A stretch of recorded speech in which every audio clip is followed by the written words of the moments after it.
झारखंड में एकमात्र नेता अभी टाइगर जयराम महतो हैं कि पूरे झारखंड में जिस कस्बे में, जिस मोहल्ले में पहुंच जाते हैं वहां कुछ न कुछ काम बढ़िया हो रहा है। कुछ गत दिनांक 4-5 दिन पहले का घटना है गोंदूडी का, जहां बीसीसीएल 1 रुपया देने के लिए तैयार नहीं था। 3 महिलाएं जमींदोज हो गई थी और वहां भी जयराम के पहुंचने के बाद वो 6-6 लाख रुपया उनका मुआवजा मिला और नौकरी।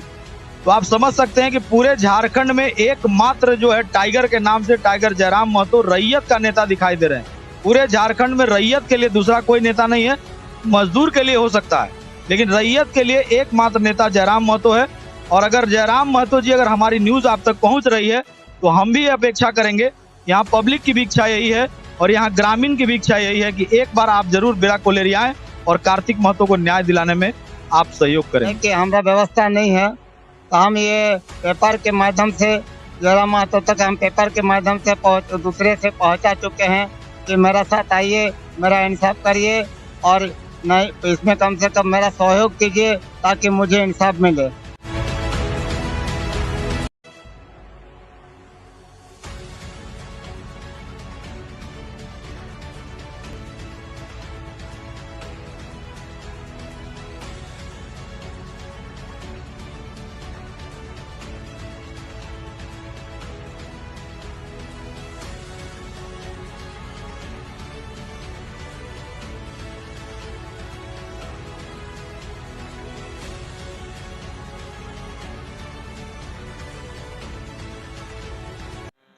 नमस्कार, मैं शंकर चौधरी, झारखंड फर्स्ट न्यूज में आपका स्वागत है। अभी हम पहुंचे हैं धनबाद के बेड़ा कोलेरी एरिया नंबर 9 बेड़ा ऑफिस में। इस ऑफिस का एक विडंबना देखिए कि कई वर्षों से, लगातार 10-12 वर्षों से कार्तिक गोराई नाम का व्यक्ति है, वो अपनी नौकरी के लिए संघर्ष कर रहे हैं।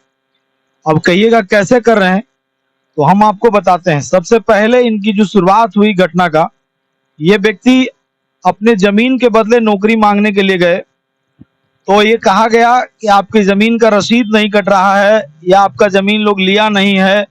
इस टाइप से वो बताया गया कि आप जमीन का रसीद कटा लीजिए, फिर पेपर लेके आइए, फिर हम बात करेंगे। बाद में इन्होंने सीओ को जब चिट्ठी दिया कि भाई मेरा रसीद काटा जाए, तो सीओ ये कहता है कि बीसीसीएल मना किया है, आपका रसीद नहीं कटेगा। फिर ये आरटीआई लगाए सीओ को कि आखिर मेरा जमीन बीसीसीएल मना करने वाला कौन है और जमीन का मालिक बीसीसीएल है या सीओ है।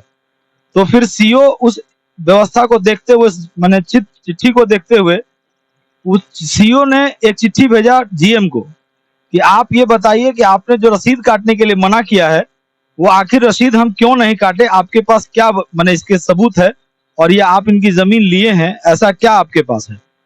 तो फिर वो जीएम वहां से लिखते हैं कि नहीं, हमने तो 1925 से लेके 2016 तक इनकी जमीन का कोई हस्तांतरण नहीं किया है।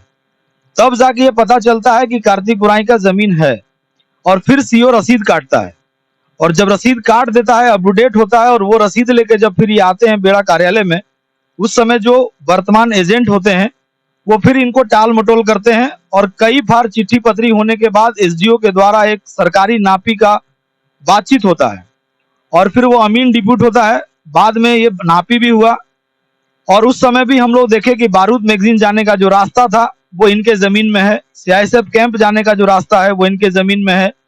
यहाँ तक कि जो अफसर कॉलोनी है उसमें जो लोग रहते हैं उनका डेरा डंडा सब इनके जमीन पे है। बाद के काल में अमीन उस पूरे नापी के बाद ये बता तो पाया कि ये इनकी जमीन में है, लेकिन वो रिपोर्ट नहीं दे पाया।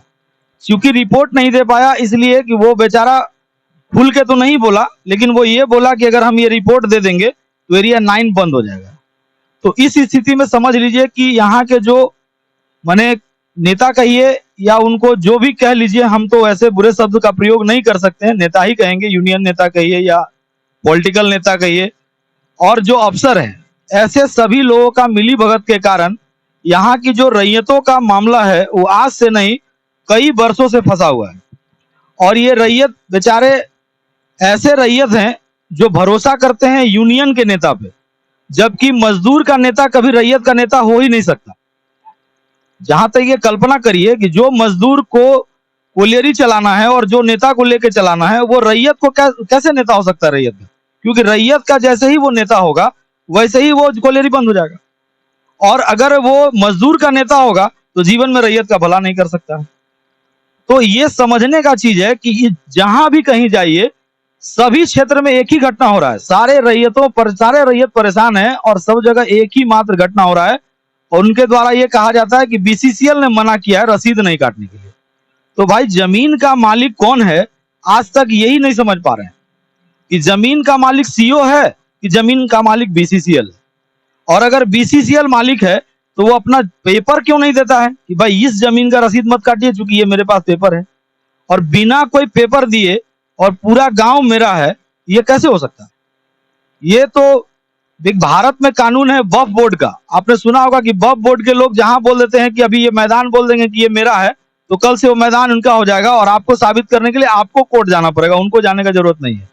तो वही कानून, वक्फ बोर्ड वाला कानून जो है वो बीसीसीएल लागू कर दिया है। और कैसे किया है ये भगवान जाने कैसे किया है। इसी दरमियान हम आए हैं आपको एरिया 9 से बेरा कार्यालय में, अभी आज कार्तिक गोराई के पास। चूंकि इनकी ये कहानी तो आपको बताए, दूसरा कहानी इनके साथ एक और है। इनके जमीन जो बीसीसीएल ली है उसमें इनका घर का 2 या 3 नौकरी जो है हुआ है, उसके अलावा इनको और नौकरी देना था। वो नौकरी बोला गया कि आपको कुछ दिन बाद दे दिया जाएगा। और उसके बाद ये लगातार संघर्ष करते रहे और इनके जगह पे दूसरा कोई व्यक्ति नौकरी कर रहा है प्रेजेंट में और इसी क्षेत्र में कर रहा है। क्योंकि ये सब जानते हैं, ये बताए भी हैं अधिकारी को, लेकिन चूंकि अधिकारी स्थिति में यह है कि वो बताएगा तो उसको ना उगलने बन रहा है और ना निगलने बन रहा है। इसकी स्थिति यही है। बीसीसीएल से कई पदाधिकारी, ऊपर स्तर के पदाधिकारी भी जांच में जुटे हैं और उनको ये साफ दिख रहा है कि कहीं ना कहीं गड़बड़ी है। लेकिन इस गड़बड़ी का उजागर कैसे वो करेंगे, क्योंकि उन्हीं के देह पे सांप लौट रहा है। क्योंकि सबसे पहले वही फंसेंगे कि अगर वो गलत है तो तुमने नौकरी दिया कैसे, और अगर नौकरी दिया है तो फिर मुआवजा नहीं मिल रहा है। तो मुआवजा अगर मिल जाएगा, इसमें भी एक संकेत समझिए कि अगर रैयत को मुआवजा अगर मिल जाएगा तो आपको चिन्हित हो जाएगा कि असली मालिक कौन है। क्योंकि जैसे आप मुआवजा दीजिएगा, उसका खतियान देखिएगा, वंशावली देखिएगा, उसका रसीद देखिएगा। तो जब ऐसे ही पेपर देख के आप मुआवजा दीजिएगा, अवार्ड देख के मुआवजा दीजिएगा, तो आपको समझ में आ जाएगा कि असली मालिक कौन है। लेकिन चूंकि रैयत को मुआवजा भी नहीं मिल रहा है, केवल इसलिए कि आप दूसरे को नौकरी दे दिए, तो अब आपको उसको नौकरी में हटाने में भी दिक्कत हो रहा है और इनको मुआवजा देने में भी दिक्कत हो रहा है।